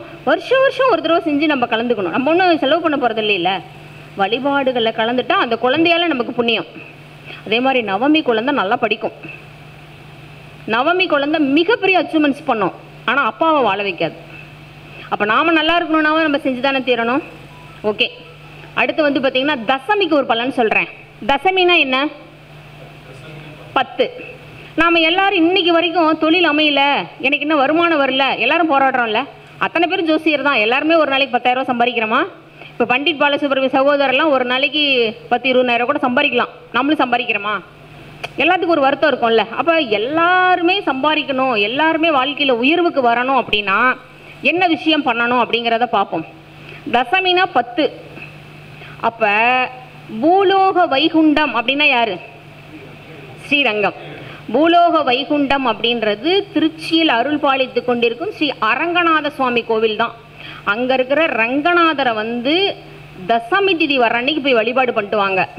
இந்த மாதத்தில் நீங்கள் என்ன சம்பாதிக்கிறீங்களோ அதை விட growth அடுத்த மாதம் அதிகமாக இருக்கும். நீங்கள் ஒன்றும் கவலைப்பட வேண்டியதில்லை. நீங்கள் தசமியில் பிறந்திருக்கீங்களா, போயிட்டு வாங்க. உங்கள் வாழ்க்கையில் மிகப்பெரிய அச்சீவ்மெண்ட்ஸ் பண்ணணும். அதே மாதிரி ஸ்ரீரங்கத்தில் என்ன பண்ணுவோம் அப்படின்னா, ரா 10 பகல் 10ன்னு வருஷத்தில் 2 முறை பண்ணுவாள். பிராமணர்ஸ் தான் தெரியும், நிறைய அஸ்ட்ராலஜரும் தெரிஞ்சு வச்சுக்கணும். அந்த ரா 10 பகல் 10ல் நம்ம போய் கலந்துண்டா இந்த வருடத்தோட growth நம்ம தான். அதிகமான பொருளாதாரத்தை நாம் சம்பாதிக்கலாம். அப்போ தசமிக்கு எவ்வளோ பெரிய விஷயம் கொடுத்துருக்கு பாருங்கள். தசமி வர்ற அன்னைக்கு நீங்கள் ஒரு பிஸ்னஸ் பண்ணுறது, இல்லை ஒரு தொழில் பண்ணுறது, ஒரு மேனுஃபேக்சரிங் பண்ணுறது, எதை செஞ்சாலும் வாழ்க்கையில் மிகப்பெரிய அச்சீவ்மெண்ட்ஸ் பண்ணலாம். ஆனால் நமக்கெல்லாம் தெரிஞ்ச விஷயம் என்ன? நம்மளோட குழந்தைகளை விஜயதசமி அன்னைக்கு கொண்டு போய் ஸ்கூலில் சேர்த்துறோம். அது மட்டும் தான் நமக்கு தெரியும். அதுவுமே நம்மளுடைய தாத்தா பாட்டன்லாம் போய் தசமியில் கொண்டு போய் சேர்த்து குழந்தை படிக்குங்கிறாங்க. ஆனால் அது மட்டும் இல்லை, நாமளும் வாழ்க்கையில் முன்னேறணுனாலும் அந்த தசமியை பயன்படுத்திக்கணும். இப்போ கூட மணிகண்டன் சார் பாருங்கள், தசமியில் ஆஃபீஸ் ஓப்பன் பண்ணியிருக்கார். அப்போ ஜோசியர் நமக்கு தெரிஞ்ச விஷயங்களை 4 பேர்த்துக்கு சொல்லலாம், உங்களுக்கு தெரிஞ்ச விஷயங்கள் எங்களுக்கு சொல்லலாம். நம்ம எல்லாருமே வெற்றி பெற்றுட்டா இவங்க சொல்லி ஒரு விஷயத்தில் நம்ம அச்சீவ்மெண்ட்ஸ் பண்ணும்போது எங்களோட தலைமுறைகளே ரொம்ப நல்லா இருக்கும். ஓகேங்களா? அப்போ தசமிக்கு அப்படி ஒரு விஷயம் இருக்குது. ஒருத்தர் குழந்தை பிறக்கல அப்படின்னு சொல்லி கேட்குறாங்க. இன்றைக்கி எல்லாருமே அதானே கேட்குறாங்க. மெயின் ப்ராசஸ்ஸே குழந்தை தான். எத்தனை மருத்துவ வசதிகள் வந்தாலும், எவ்வளோ ஒரு ஹாஸ்பிட்டல் வந்தாலும் ஃபஸ்ட்டு ஜோசியரை தான் பிடிக்கிறாங்க. ஆமாவா இல்லையா? அந்த பெருமையெல்லாம் நம்மள மாதிரி ஜோசியருக்கு தான் பொருந்தும். ஆமாவா இல்லைங்களா? நம்மக்கிட்ட தான் தேடி வருவாங்க. செகண்ட் ஆப்ஷன் தான் ஹாஸ்பிட்டல் போவாங்க. அப்போ குழந்தை கிடைக்கணும் அப்படின்னா ஏகாதசி விரதம் இருக்கணும். ஃபர்ஸ்ட் ஆஃப் ஆல் ஏகாதசி திதியில் ஒரு குழந்தை பிறந்துட்டா அப்பா பாட்டன் புண்ணியம் இல்லை, அப்பாவால் புண்ணியம் இல்லை, பாட்டனால் புண்ணியம் இல்லை, அவர்கள் சொத்தே சேர்த்து வைக்க மாட்டாங்க. இருந்த வரைக்கும் சம்பாதிச்ச சொத்தை தின்னு அழிச்சிட்டு போயிடுவாங்க. இது பார்த்திங்கன்னா ஏகாதசியோட சிறப்பு. ஆனால் ஏகாதசி திதி வர நாளில் பெண்கள் பார்த்திங்க அப்படின்னா ஒரு விரதம் இருந்து அம்பாளை சேவிச்சாங்க அப்படின்னா கண்டிப்பாக குழந்தை பாக்கியம் கிடைக்கும். கர்ப்பப்பை சம்மந்தப்பட்ட பிரச்சனை இருக்குது அப்படின்னு சொல்லி கேட்குறாளா, அவளும் அந்த ஏகாதசி விரதத்தை ஃபாலோ பண்ணனாலும் கர்ப்பப்பையில் இருக்கிற அந்த பிரச்சனை விலகி கண்டிப்பாக ஒரு குழந்தை பாக்கியம் கிடைக்கும். ஓகேங்களா? அப்போ திதிகளில் பார்த்திங்கன்னா நமக்கான திதிகள் தான். நாம் என்ன பண்ணுறோம்? திருமணங்கள், வைபவங்கள், திருவிழாக்கள்லாம் தெய்வத்துக்கு தான் அப்படின்னு நினைப்போம். கண்டிப்பாக இல்லை. நாம் வெற்றி பெறுவதற்குண்டான விஷயங்களை வச்சது தான் இந்த திதிகள். ஒருத்தர் பிரதம திதியில் வந்துட்டாங்க, அவங்க ஹாரோஸ்கோப்பி பார்த்தோன்னே நீங்கள் கேளுங்க. ஓகேங்களா? அடுத்த மீட்டிங்கில் எனக்கு பேச வாய்ப்பு கொடுத்தா நம்ம சந்திப்போம். ஓகேங்களா? எப்படி கொடுப்பாருன்னு தெரில. பிரதமையில் வந்துட்டாவே நம்ம சொல்லிடணும், காலச்சக்கரத்துக்கு 7ஆம் இடமும் 10ஆம் இடமும் சூன்யமாயிடும். கண்டிப்பாக தொழிலும் திருமணமும் பிரச்சனைன்னு சொல்லுங்கள். அவங்க இல்லைன்னு சொல்ல மாட்டாங்க. அதுக்காக உங்களுக்கு தொழில் அமையலை, திருமணம் அமையலைன்னு இல்லை, எல்லாம் கிடைக்கும். இல்லை சாட்டிஸ்ஃபைட் இல்லாமல் போராடின்னு இருப்பாங்க. அப்போ அவங்க அதற்குண்டான தெய்வ வழிபாடுகள் என்ன அப்படின்னு பார்த்தீங்கன்னா, காலத்துக்கு 5ஆம் இடத்துல சூரியன் வீடு, அவர் 7ஆம் இடத்துல நீச்சமாக வராரா, திருமணம் ஒரு பிரச்சனை ஆகிப்போச்சா. 10ஆம் இடம் கர்மத்துக்கு ஒரு பிள்ளை கிடைக்கணும், மகரம், சனி பகவானுடைய வீடு, அங்கே ஆட்சியாக வராரா. அப்போ இந்த 2 வீடுகளும் சூன்யமாயிட்டா 2மே கிடைக்காது. நிறைய பேரை பார்த்துருக்கேன், நிறைய ஜாதகங்களை பார்த்து கேட்டு அதுக்குண்டான தெய்வ வழிபாடுகள் சொல்லி சக்ஸஸ் பண்ணியிருக்கோம். ஓகேங்களா? நாம் சொல்கிறது எல்லாமே தெய்வ வழிபாடுகள் தான். இதை தாண்டி எந்த விஷயமும் நம்ம பண்ண போகிறதில்ல.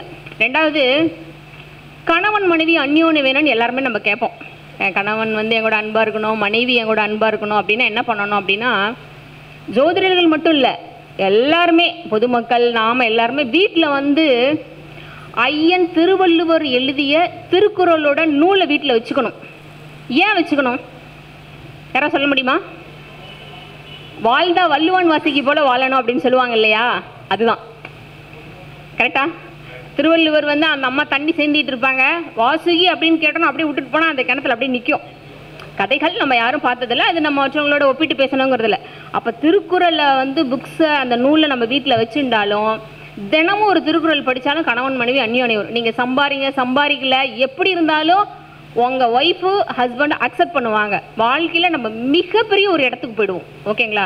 அப்போ எல்லாருடைய வீட்லேயும் இனிமேல் திருக்குறள் புக்கு இருக்கணும். இருந்தால் நம்ம ரொம்ப நல்லா இருக்கலாம். அதே மாதிரி சஷ்டியில் பிறந்துட்டாங்கன்னு வச்சுக்கோங்க. சஷ்டிக்கு என்ன சொல்லுவோம்? நாம் சஷ்டியில் பிறந்துட்டா நம்ம கூட யார் பழகிறாங்களோ, நம்ம கூட யார் பக்கத்தில் உட்காந்துருக்காங்க அவங்க தான் எதிரி. அவ்வளோதான், வேற ஒன்றுமே கிடையாது. சஷ்டியில் பிறந்த முருகப்பெருமானுக்கு எதிரி யாருன்னு தெரியாது. அவங்க அம்மா தான் வேல் கொடுத்தாங்க, அதுக்கப்புறம் தான் எதிரி யாருன்னு கண்டுபிடிச்சோம். நாம் சஷ்டியில் பிறந்துட்டா எதிரியை கண்டுபிடிக்கவே முடியாது. அதில் மாற்றுக்கிறதுல எதிரி தான் நம்மளை கொல்லுவான்றது ஒரு கான்செப்ட். அப்போ சஷ்டியில் பிறந்துட்டா நாம் ஜெயிக்கணும் அப்படின்னா ஒன்றே ஒன்று வழி தான். சஷ்டி அப்படின்னா முருகப்பெருமானா? இப்போ என்னோடய ஊர் வந்து நாமக்கல். நாங்கள் வந்து கொல்லிமலைக்கு அருகில் தான் வசிச்சுட்டு இருக்கோம். அப்போ கொல்லிமலையில் யாருக்கெல்லாம் அறப்பளீஸ்வரர் கோயில் தெரியும்? நம்ம எல்லாத்துக்குமே தெரியுது. சிறப்பு. அறப்பளீஸ்வரர் கோவில் வந்து மலை மேல் இருக்கும் ஒரு கோவில். ஓகேங்களா? அப்போ அறம் வளர்த்த அறப்பளீஸ்வரர் உடனுரை அறம் வளர்த்த நாயகி. அங்கே வந்து பார்த்திங்கன்னா ஸ்ரீசக்கரம் இருக்கும். மேலே வந்து பார்த்திங்கன்னா அம்பாளோட மேலே ஸ்ரீசக்கரம் இருக்கும். நான் பார்த்து எல்லா ஜோசியருமே அங்கே வந்து வழிபாடு பண்ணுறாங்க. எக்ஸ்பெஷலி அஷ்டமினிக்கு வராங்க, வந்து வழிபாடு பண்ணிட்டு போகிறாங்க. என்ன சார் அப்படின்னு போய் கேட்டால், அஷ்டமி அன்னைக்கு அங்கே வந்து வழிபாடு பண்ணிட்டு போனால் நாங்கள் மிகப்பெரிய அச்சீவ்மெண்ட்ஸ் பண்ணுறோம். சஷ்டி அன்னைக்கு வந்து வழிபாடு பண்ணிட்டு போனால் நாங்கள் மிகப்பெரிய அச்சீவ்மெண்ட்ஸ் பண்ணுறோம். அப்போ மலை மேல் இருக்கும் சிவபெருமானை வந்து எனக்கு தெரிஞ்ச அறப்பளீஸ்வரர் சொல்லியிருக்கேன். உங்களுக்கு தெரிஞ்ச நிறைய கோயில்கள் இருக்கும் இல்லையா? குகை கோவில்கள் எங்கெல்லாம் இருக்குதோ வழிபாடு பண்ணுங்கள். இப்போ ரீசண்டாக வந்து நாங்கள் புதுக்கோட்டை புவனேஸ்வரி அம்மன் கோயிலுக்கு போயிருந்தோம். அங்கே திருக்கோக்கர்ணம் அப்படின்னு சொல்லிட்டு ஒரு கோயிலுக்கு போயிருந்தோம். யாருடைய ஜாதகத்தெல்லாம் குருக்கேது நினைவு இருக்கோ அந்த கோயிலுக்கு போயிட்டு வாங்க, ரொம்ப நல்லாயிருக்கும் அப்படின்னு சொல்லிட்டு போனோம். குருக்கேதுக்கு என்ன சார் சொல்லுவோம்? அது கேளயுகம், அது ஒன்று. அப்புறம் குருக்கேது சேர்ந்தா அவங்க வந்து கோடீஸ்வரன்றாங்க ஒருத்தர், ஒரு சிலர் கடங்காரன்றாங்க. ஆனால் உண்மை எது அப்படின்னா குருக்கேது சேர்ந்தா கோடீஸ்வர யோகத்தை கொடுக்கறதில்ல, கடன்கார யோகத்தை தான் கொடுக்குது. அப்போ நீங்கள் எல்லாருமே ஜோசியர்ஸ் வந்து பார்த்தீங்கன்னா புதுக்கோட்டையில் இருக்கிற திருக்கோக்கர்ண கோயிலுக்கு போயிட்டு வாங்க. அங்கே ஒரு அதிசயம் இருக்குது. நான் சொன்னால் உங்களுக்கு அந்த சஸ்பென்ஸ் போயிடும். போய் பார்த்துட்டு வாங்க. ரீசெண்டாக நாங்கள் போயிட்டு வந்தோம் போன வாரம். அருமையான ஒரு வழிபாடு அங்கே இருக்குது. ஜோசியர்ஸ் அங்கே போயிட்டு வந்தாங்கன்னா அவங்களுடைய குரோத்து வளர்ச்சி அருமையாக இருக்குது. நம்மளோட குழந்தைகளும் நல்லா இருக்காங்க. அப்போ குருக்கேதுக்கு வந்து அந்த கோவில். அப்போ சஷ்டியில் பிறந்துட்டா மலை மேல் இருக்கும் சிவபெருமான கொல்லிமலையில் அருள் பாலித்து கொண்டிருக்கும் அறப்பளீஸ்வரர் உடனுரை அறம் வளர்த்த நாயகி வழிபாடு பண்ணுங்க. அழகாக வேலை செய்யும். உங்கள் ஊரில் எங்கெல்லாம் மலை கோவில்கள் இருக்கோ அங்கே இருக்கிற முருகப்பெருமான வழிபாடு பண்ணுங்க. மிகப்பெரிய அச்சீவ்மெண்ட்ஸ் பண்ணுவீங்க. ஓகேங்களா? அப்போ நம்ம ஜெயிக்கிறதுக்கு உண்டான வழிகளை தான் நான் சொல்லியிருக்கேன். ஒரு இடத்துல கூட நீங்கள் தோற்று போகிறதுக்கு சொல்லியிருக்கேன்னா, நான் ஜாதகம் பார்க்கும்போது கூட அப்படி தான் சொல்லுவேன். ஒரு செகண்டு கூட ஜாதகம் பார்க்குறவங்க மேடம் வெளியில் போகிறதுக்கு அவங்க நான் அடித்து துரத்துனா தான் வெளியில் போவாங்க. அது வரைக்கும் உட்காந்து கேட்டுகிட்டே தான் இருப்பாங்க. ஏன்னா அந்தளவுக்கு அவங்களோட வாழ்க்கையில், ஏன்னா நம்மளோட கிளைண்ட் வச்சு தான் நம்மளுடைய வாழ்க்கையோட வாழ்வாதாரமே இருக்குது. அப்போ அவங்க வெற்றி பெற்றாங்கன்னா நாம் வெற்றி பெற்ற மாதிரி. அப்போ இந்த விஷயங்களை பூரா நான் சொல்லி நிறைய பேர் வெற்றி பெற்றிருக்காங்க. அடுத்து வந்து பார்த்தீங்க அப்படின்னா நித்திய நாம யோகங்கள் 27 நான் வந்து பார்த்தீங்கன்னா ஆன்லைன் அஸ்ட்ரோ டிவி வந்த புதுசில் முதல்ல பேசினதே நான் தான். அப்போ நித்திய நாமயோகங்கள் 27 நான் பேசும்போது சொன்னேன், இந்த நாமயோகங்கள் முடிக்கும்போது கண்டிப்பாக மழை வரும் அப்படின்னு சொன்னேன். ஆனால் அப்போ பார்த்தா பயங்கர வெயில், மழையே வர்றதுக்கு உண்டான சான்ஸே இல்லை. ஆனால் சொல்லி முடிக்கும்போது கண்டிப்பாக மழை வந்துச்சு. ஓகேங்களா? இதனோட பெருமையெல்லாம் என்னோட குருநாதருக்கு தான் போகும். எதுக்கு இதை நம்ம சொல்கிறோம் அப்படின்னா, இன்றைக்கி ஒரு ஃபங்க்ஷன் பண்ணலான் இருக்கோம். இன்றைக்கி ஒரு முக்கியமாக டாக்குமெண்ட்டில் சைன் பண்ணியே ஆகணும். நாள் நல்லா இல்லை, என்ன பண்ண போகிறோம்? இப்போ உங்களோட கிளைண்ட் ஒருத்தர் கேட்குறாரு, சார் இன்றைக்கி நான் ஒரு டாக்குமெண்ட்டில் கையெழுத்து போட்டே ஆகணும், என்ன பண்ணலாம் அப்படின்னு கேட்குறாரு. பார்த்துட்டேன், நேரம் நல்லா இல்லை, இன்றைக்கி நாள் நல்லா இல்லை, கிழமை நல்லா இல்லை, என்ன செய்யலான்றாங்க. அப்போ நீங்கள் என்ன சொல்லுவீங்க? ஹோரையும் நல்லா இல்லை, எதுவுமே நல்லா இல்லை. ஓகேங்களா? அவங்க நம்மளோட பெரிய ஜோசியராக இருக்காங்க. அப்போ என்ன பண்ணணும் அப்படின்னா, எல்லாத்துக்கும் தெரிஞ்ச விஷயந்தான்.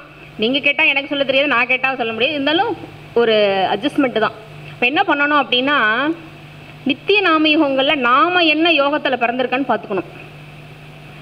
ஒவ்வொரு நாளும் 2 மணி நேரத்துக்கு முதல்ல லக்னம் மாறுமா?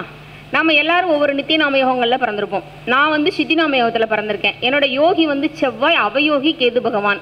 அப்போ என்னோட யோகி எங்கே ஆரம்பிக்கும், ஆரம்ப புள்ளி அப்படின்னா கும்பத்தில் ஆரம்பிக்கும். ஓகேங்களா? அப்போ கும்பத்தில் அவிட்ட நட்சத்திரத்தில் அந்த யோக புள்ளி ஆரம்பிக்குமா, அங்கே சூரியன் போய் 2 சூரியன்லேருந்து இன்றைக்கி சூரியன் ஐப்பசி மாதத்தில் இருக்காரா, அப்படியே நகர்த்திட்டே வந்தீங்கன்னா 2 மணி நேரத்துக்கு லக்னம் மாதிரி அங்கே போய் விழுவும்ல. அந்த நேரத்தை நீங்கள் தினம் வழிபாடு பண்ணுங்க. வாழ்க்கையில் மிகப்பெரிய அச்சீவ்மெண்ட்ஸுக்கு போகலாம்ல, போகலாம். ஏன்னா சித்தி நாம யோகம் மாதத்துக்கு ஒரு தடவை தான் வரும். அது வரைக்கும் நம்ம வெயிட் பண்ணிட்டு இருக்க முடியாது.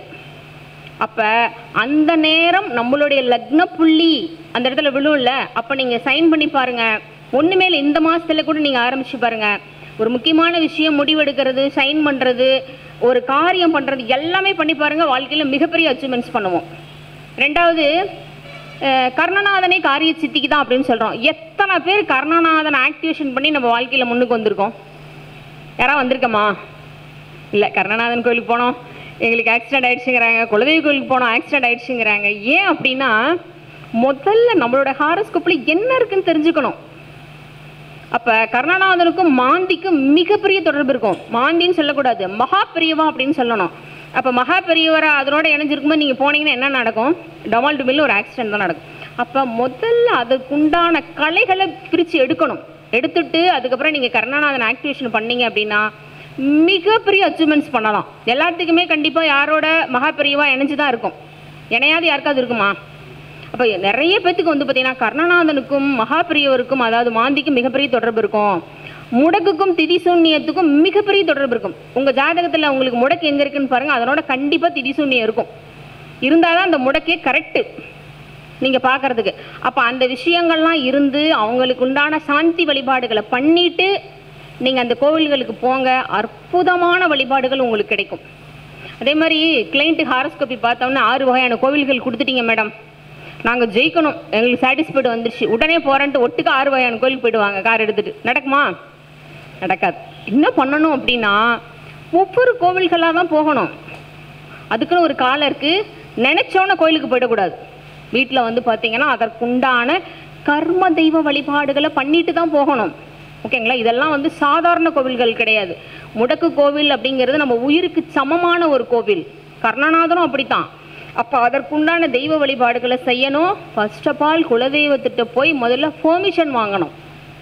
ஏன் அப்படின்னா இப்போ உங்கள் வீட்டு பக்கத்தில் ஒருத்தர் சொல்கிறாரு, இந்த கோயிலுக்கு போனால் என் பையனுக்கு கல்யாணம் ஆயிடுச்சு, இந்த கோயிலுக்கு போனால் எனக்கு உத்தியோகம் கிடச்சிருச்சுன்னு தான் நம்மகிட்ட சொல்கிறாங்க. முனிப்பன் கோயிலுக்கு போனோம், ஐயனாரப்பன் கோயிலுக்கு போனோம், கிடச்சிருச்சுங்கிறாங்களா? ஆனால் கிடைக்கவே கிடைக்காது.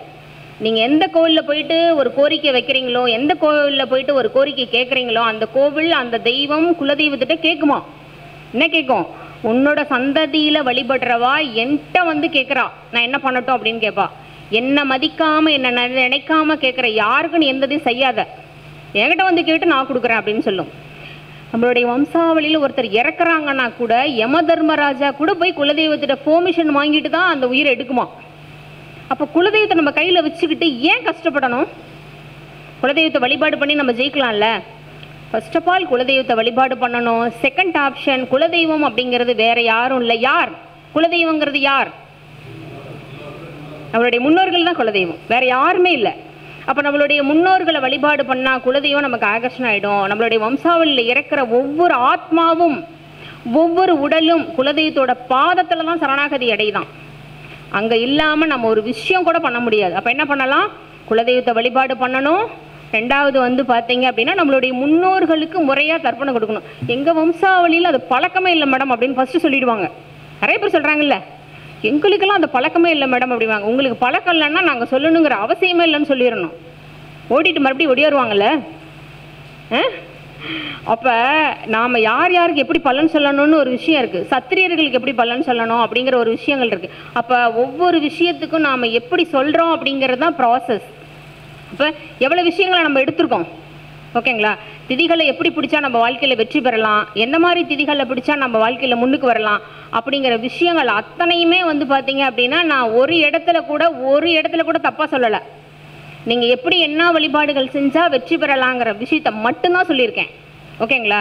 குலதெய்வத்து கோயிலுக்கு போயிட்டு வந்தோம். ரீசெண்டாக ஒரு வீடியோ கூட பார்த்தேன், ஒரு பெரிய ஆக்சிடென்ட் ஆகிப்போச்சு அப்படின்னு சொல்கிறாங்க. அப்போ என்ன காரணம்? நீங்கள் முறையான தெய்வ வழிபாடுகள் பண்ணாமல் எங்கே போனாலுமே நடக்கும்.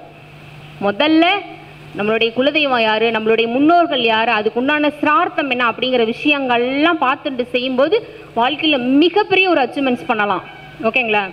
நிறையா பாயிண்ட் எழுதிட்டு வந்தேன், அது என்னன்னு பார்த்துறேன். நாங்கள் 2 பேர் தான் உட்காந்து எழுதணும். நாம் எல்லாருமே ஜோசியர்ஸ் தான்.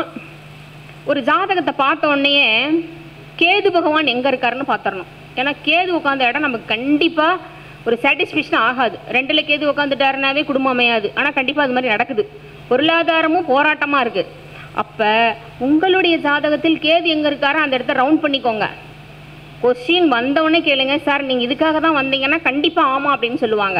அப்போ கேது பகவான் நம்மளுடைய ஜாதகங்களில் எங்கே உட்காந்துருக்காருன்னு பாருங்கள். கேதை என்னென்ன சொல்கிறோம்? ஞானக்காரகன் ப்ளஸ் மோட்சக்காரகன், 2 விஷயத்துக்கு அவரை பயன்படுத்துகிறோமா? அப்போ உலக ஞானம் நமக்கு கிடைக்கணும் அப்படின்னா கேது பகவானை நம்ம வழிபாடு பண்ணலாம்ல. எங்கேயும் போக வேண்டாம். உங்களுடைய ஜாதகத்தில் கேது பகவான் எங்கே அமர்ந்திருக்காருன்னு பாருங்க. ஓகேங்களா? இப்போ ஒருத்தருக்கு கும்பத்தில் கேது உட்காந்துருக்காருன்னு வச்சுக்கோங்க. கும்பம் என்ன திசையை குறிக்கும்? திசை, மேற்கு திசையை குறிக்கும். அப்போ மேற்கு பார்த்த விநாயகரை நீங்கள் வழிபாடு பண்ணீங்கன்னா மிகப்பெரிய அச்சீவ்மெண்ட்ஸ் பண்ணலாம்ல. அப்போ மேற்கு பார்த்த விநாயகர் எங்கே இருக்குன்னு நமக்கு தெரியாது. நமக்கு எல்லாம் தெரிஞ்ச விஷயம் கிழக்கு பார்த்த விநாயகர் மட்டும்தான் தெரியும்.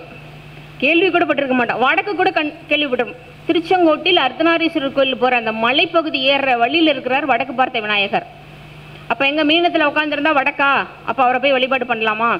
உங்களுக்கு மேற்கு தெரில அப்படின்னா எங்கள் ஊர் நாமக்கல் பக்கத்தில் சேந்தமங்கலம் தத்தாசிரமம் கோவில் இருக்குது. தத்தாத்திரையர் கோவிலில் மேற்கு பார்த்த விநாயகருக்கு வேதம் படித்த பண்டிதர்கள் வந்து பார்த்தீங்க அப்படின்னா முறையாக பூஜை புரஸ்காரங்கள்லாம் பண்ணுறாங்க. சங்கடகர சதுர்த்தி அன்னைக்கு நீங்கள் எல்லாருமே ஒரு தடவை அந்த மாதிரி உங்களுக்கு கோவில் வந்துருச்சு அப்படின்னா அங்கே போய் வழிபாடு பண்ணுங்கள்.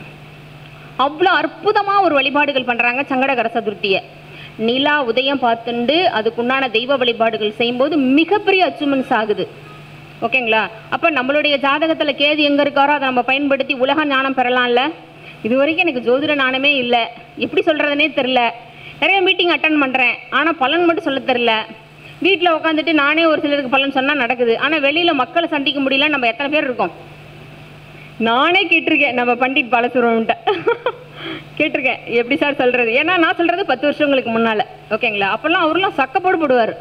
யார் நீங்களாம் கேட்குறீங்களா கேட்கலாம் கேட்க மாட்டார். அவர் பாட்டு உட்காந்து அந்த பாடல்களை பாடிக்கிட்டே இருப்பார். இப்போ தான் அந்த பாடல்கள் பாடுறதை விட்டுருக்கார். ஏன் அப்படின்னா அப்போ நாமெல்லாம் ஞானம் பெறணும்னா அதை பிடிச்சிக்கணும். 2வது, யாரெல்லாம் சதுர்த்தி தீதியில் பிறந்திருக்காங்களோ அவங்க வந்து பார்த்திங்கன்னா வாழ்க்கையில் மிகப்பெரிய போராட்டத்தை சந்திக்கிறவங்களே சதுர்த்தி தீதியில் பிறந்தவங்களாக தான் இருப்பாங்க. எல்லாத்துக்கும் ஒரு போராட்டம் இருக்கும். எக்ஸ்பெஷலி சதுர்த்திக்கு மிகப்பெரிய போராட்டம் இருக்கும். ஏன்னு சொல்ல முடியுமா? சதுர்த்தி தீதியில் பிறந்தவங்களுக்கு காலச்சக்கரத்துக்கு 2ஆம் இடமான ரிஷபமும் காலச்சக்கரத்துக்கு 11ஆம் இடம் கும்பமும் சூன்யமாயிடும். 2ஆம் இடம் அவுட்டா? பொருளாதாரம் போயிடுச்சு. யாராவது மதிப்பாங்களா? பணம் இல்லை மதிப்பாங்களா? அப்போ என்ன சொல்கிறாங்க அப்படின்னா சதுர்த்தி தீதியில் பிறக்கிறவங்க ஃபர்ஸ்ட் ஆஃப் ஆல் கேட்குற கொஸ்டினே, எனக்கு 50 வயசு ஆயிடுச்சு, இன்னும் தொழில் அமையல, 50 வயசு ஆயிடுச்சு, நான் சம்பாதிக்கலாம். ஆனால் அவங்களுக்கு அறிவு ஜாஸ்தியாக இருக்கும். சதுர்த்தி விநாயகர் பெருமான் பிறந்த திதி, அறிவு நிறையா இருக்கும். ஆனால் அதை பயன்படுத்த முடியாத நிலையில் நம்ம இருப்போம். அப்போ நாம் யார் சதுர்த்தி தீதியில் பிறக்கிறவங்களோ ஒரு சிம்பிள் ரெமடி தான். உங்களுக்கு தெரிஞ்சிருக்கலாம், தெரியாமல் கூட இருக்கலாம். சதுர்த்தி தீதியில் பிறக்கிறவங்களுக்கு வந்து பார்த்திங்கன்னா ஒற்றை தலைவலி இருக்கும். எங்கள் பாப்பா சொல்லிச்சிடலாம், மைக்ரேன் ஹெட்டேக். அப்போ ஒற்றை தலைவலி வந்துடும், தலை சார்ந்த பிரச்சனை இருக்கும். யாருக்குடா தலையில் வந்து சர்ஜரி பண்ணுறாங்கன்னா சதுர்த்தி தீதியில் பிறந்தவங்களுக்கு தான் இருக்கும். யாருக்கு வந்து பார்த்திங்கன்னா ஆண்களாக இருந்தாலும் பெண்களாக இருந்தாலும் தலை சொட்டாகுது அப்படின்னு சொல்லி கேட்குறாங்களா அவங்க சதுர்த்தியாக இருப்பாங்க. பெண்கள் கூட கேட்பாங்க, மேடம் எனக்கு முடி கொட்டுது அப்படிம்பாங்க. எங்கள் பாப்பாட்ட கூட கேட்டப்போ நான் சொன்னேன், கண்டிப்பாக அவங்க சதுர்த்தியாக இருப்பாங்க அப்படின்னு சொன்னேன். அவ்வளோதான், சொட்டையாயிடும். நிறைய பேத்துக்கு வந்து பார்த்திங்கன்னா அந்த தலை சார்ந்த பிரச்சனை தீரவே தீராது சதுர்த்தி தீதியில் பிறந்தவங்களுக்கு. ஏன் அப்படின்னா விநாயகர் பெருமான் சதுர்த்தியில் பிறந்தார், அவருக்கே தலை மாற்றி வைக்கப்பட்டது. அதாவது உத்திராட நட்சத்திரத்தில் தலை மாற்றி வச்சுட்டாங்களா, அப்போ அவருக்கே அவ்வளோ பெரிய பிரச்சனையை நாமெல்லாம் ஏமாத்துறோம்.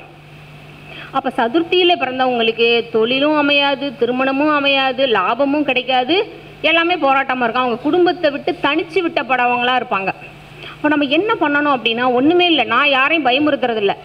இந்த ப்ராப்ளம் உங்களுக்கு இருக்குது சார், நீங்கள் செய்யுங்க, வாழ்க்கையில் கண்டிப்பாக அச்சீவ்மெண்ட்ஸ் பண்ணிவிடுவீங்க.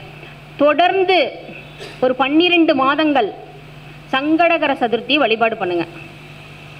நீங்கள் போய் தொடர்ந்து வழிபாடு பண்ணுங்கள். கண்டிப்பாக எல்லாத்தோட உங்களுக்கு தான் அதிகமான வருமானம் கிடைக்கும். சூன்யங்கள் என்ன செய்யுது அப்படின்னா, எதெல்லாம் தடை செய்யுதோ அதெல்லாம் வழிபாடு பண்ணால் அதை ட்விஸ்ட் பண்ணி நமக்கு பல மடங்காக கொடுத்துரும். ஓகேங்களா?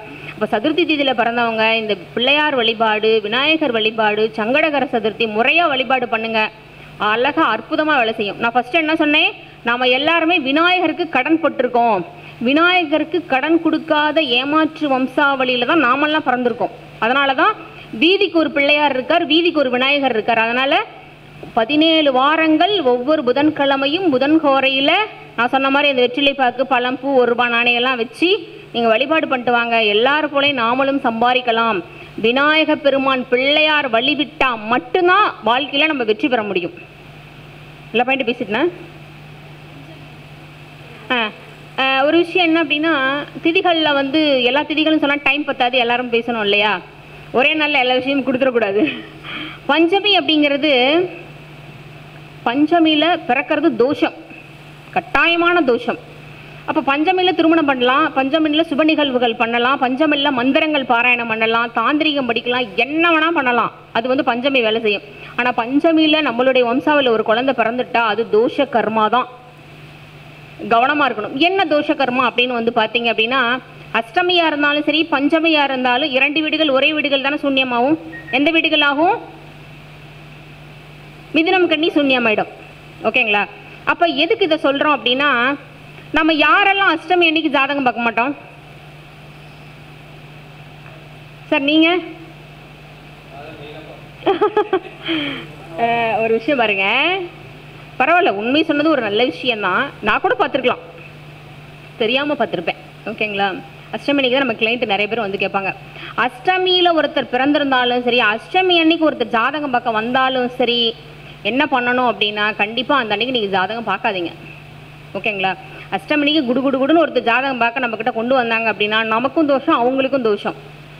மகாவிஷ்ணுவோட சாபத்தை நம்ம வாங்கிடுவோமா? அப்போ அஷ்டமி அன்னைக்கு ஒரு சின்னதாக ஒரு பிரசன்னம் தானே போடுறேன். ஒருத்தர் ஒரு விஷயம் கேட்குறார், மேடம் ஒரு பொருள் வாங்கலான் இருக்கேன், ஒரு சின்னதாக ஒரு ஜாமக்கோல் போட்டு சொல்லுங்களேன், சின்னதாக ஒரு பிரசன்னம் போடுங்களேன், நம்மகிட்ட கேட்குறாங்களா இல்லையா? பார்த்துட்டு சரி ஓகே சார் வாங்காது அப்படின்னு நமக்கு தெரிஞ்சது சொல்லிடுறோம். ஆனால் அஷ்டமி அன்னைக்கு நீங்கள் எந்த விஷயங்களும் சொல்லக்கூடாது.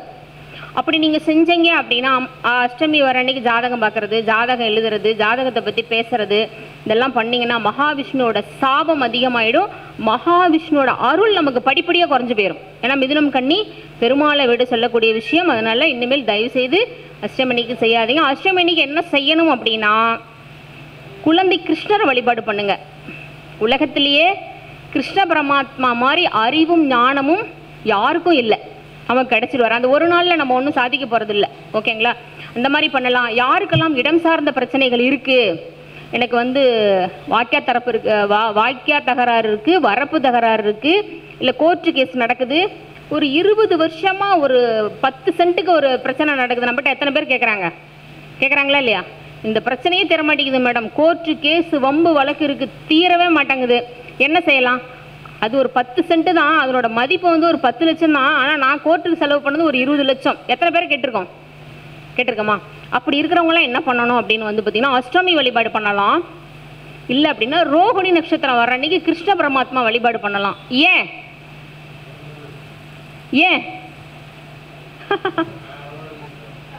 ஏன் மகாபாரத கதைகளில் பாண்டவர்களுக்கு வந்து பார்த்தீங்க அப்படின்னா, கௌரவர்கள் வந்து ஒரு காணி நிலம் கூட தரமாட்டேன்னு சொன்னாங்க. அந்த பிரச்சனையை தீர்த்து வச்ச மிகப்பெரிய பெருமை யாருக்கு இருக்கு? கிருஷ்ண பரமாத்மாவுக்கு தான் இருக்குது. ரோகிணி நட்சத்திரத்தன்னைக்கு நீங்கள் செஞ்சாலும் உங்களுக்கு நடக்கும். நான் ரோகிணி நட்சத்திரத்தில் பிறந்திருக்கேன், இந்த மாதிரி பிரச்சனை எனக்கு நிறையா வரும், என்னால் முடிஞ்ச பஞ்சாயத்தை நான் தீர்த்து வைப்பேன். ஓகேங்களா? அந்த பெருமையெல்லாம் இருக்குது. அதனால் அந்த மாதிரி வழிபாடுகள்லாம் பண்ணுங்கள், ரொம்ப நல்லாயிருக்கும். நான் பேசியிருக்கிற விஷயங்கள் உங்களுக்கு பிடிச்சிருந்தா நீங்கள் எனக்கு வந்து ஃபோன் பண்ணி பேசலாம், கமெண்ட் பண்ணலாம். இந்த தர்ப்பணம் பண்ண முடியல எங்களால் இவ்வளோ தான் பொருளாதாரம் இருக்கிறவங்களும் என்கிட்ட கால் பண்ணலாம். என்னுடைய ஃபோன் நம்பர் வந்து பார்த்தீங்க அப்படின்னா 9585975497. இந்த நம்பருக்கு நீங்கள் வந்து தொடர்பு கொள்ளலாம். உங்களோட கொஸ்டின் எதுவாக இருந்தாலும் என்னால் முடிஞ்ச ஹெல்ப் உங்களுக்கு நான் பண்ணி தருவேன். வாழ்க ஜோதிடம், வளர்க ஜோதிட கலை, ஓங்குக ஜோதிடர்கள் ஒற்றுமை.